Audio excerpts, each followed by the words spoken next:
پگڑی باندھنے والا ایک مولوی آتا ہے، داڑھی رکھنے والا ایک مولوی آتا ہے،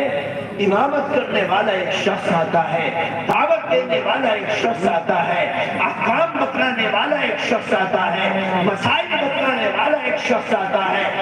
اسی طرح کا ایک عالم آ کر تقریر کرتا ہے کہ جب نماز پڑھو، نماز میں رفع یدین کرو اور ہاتھوں کو اٹھاؤ، جب رکوع میں جاؤ ہاتھوں کو اٹھاؤ، جب رکوع سے اٹھو ہاتھوں کو اٹھاؤ، جب سجدے میں جاؤ ہاتھوں کو اٹھاؤ، آمین زور سے کہو اور قرآن کی تلاوت زور سے پڑھو اور ہر رکعت میں سورہ فاتحہ پڑھو۔ اور اسی طرح کا ایک عالم دوسری اسکرین پر، فیس بک کی دوسری اسکرین پر آ کر بیان دیتا ہے کہ رفع یدین مت کرو، ہاتھوں کو مت اٹھاؤ، سورہ فاتحہ نہ پڑھو، تکبیر تحریمہ کے بعد یہ نہ پڑھو اور یہ نہ کرو اور یہ نہ کرو۔ اس طریقے سے اس دیندار نوجوان کے دل میں تذبذب پیدا کر دیتا ہے کہ عالم ایک کام کو کرنے کا حکم بھی دے رہا ہے اور دوسرا عالم اس کام کو نہ کرنے کا حکم دے رہا ہے، کرے تو کیا کرے۔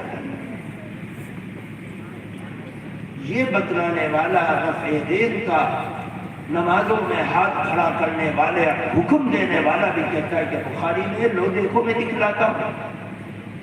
اور جو منع کر رہا ہے وہ بھی کہہ رہا ہے کہ لو دیکھو میں دکھلاتا ہوں بخاری میں۔ ان نوجوانوں کو جو نوجوان دین سے محبت رکھتے ہیں، دیندار ہیں، نماز سے محبت رکھتے ہیں، قرآن سے محبت رکھتے ہیں، نبی کے حکم سے محبت رکھتے ہیں، ان کے دلوں میں تذبذب پیدا کر دیا جاتا ہے اور وہ تذبذب ان کو آزاد روی کی طرف لے کر جاتا ہے۔ جو جی چاہے کرو دین میں اور جو جی چاہے نہ کرو دین میں، تمہارا ایمان ہے اور تمہارا عمل ہے، اللہ دلوں کو دیکھتا ہے اور کسی چیز کو نہیں دیکھتا۔ ایک شخص قرآن رکھا ہوا ہے سامنے، پیر ادھر کیے ہوئے، ہمارے ایک عالم نے کہا کہ بھائی قرآن کی طرف پیر مت کرو، کہ دل سے یہ قدر ہے، اس دل کے اندر اس کی قدر ہونی چاہیے، میرے دل میں قدر ہے، دل میں تیرے قدر، اور ماں کو لات مار، ماں کو گھوسے مار، ماں کو چاٹے مار، اور یہ کہے کہ ماں کی قدر میرے دل میں ہے، بتلا کون تیری اس حرکت کو سنے گا اور عمل کرے گا اور سمجھے گا تو نے اصل چیز کی قدر جو عمل سے کرنا تھا، ارکان سے کرنا تھا، اشاروں سے کرنا تھا، زبان سے کرنا تھا، اس دل میں اتارنے والی چیز کو تو نے ختم کر کے صرف دل کا اعتبار کیا، قرآن کو پھاڑ کر پھینک رہا ہے اور کہہ رہا ہے کہ دل میں قدر ہے،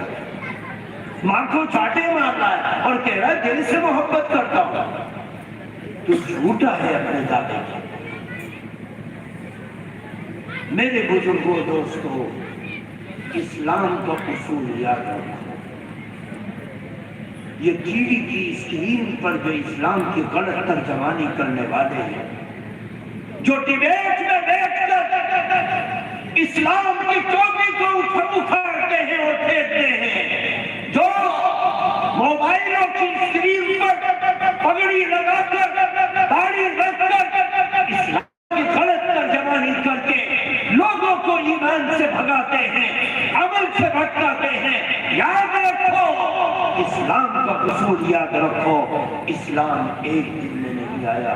موسیٰ کا دین 40 دن میں آیا تھا، عیسیٰ علیہ السلام کا دین ایک محراب میں آیا تھا، داؤد علیہ السلام کی شریعت چند گھنٹوں میں آئی تھی، لیکن یاد رکھو محمد عربی صلی اللہ علیہ وسلم کے اوپر آنے والی شریعت 1 2 سال 10 سال 20 سال میں نہیں، 23 سال میں آئی، 23 سال میں آئی۔ ایک زمانہ تھا جب نماز پڑھتے تھے اور بات کرتے تھے، وہ شریعت سلام ہے نہ سلام ہے، اللہ کے نبی صلی اللہ علیہ وسلم کے اوپر نماز کو تدریجاً لاگو کیا گیا، اس میں سال لگ گیا۔ ایک زمانہ وہ تھا جب اللہ بھی دیکھے اور اللہ کا قرآن بھی پڑھتے تھے، شراب بھی دیکھے اور نماز کی نیت بھی باندھتے تھے اور نماز میں جھوٹ بھی پڑھتے تھے اور نماز میں غلط آیت بھی دیتے تھے. پھر ایک زمانہ آیا اللہ نے قرآن میں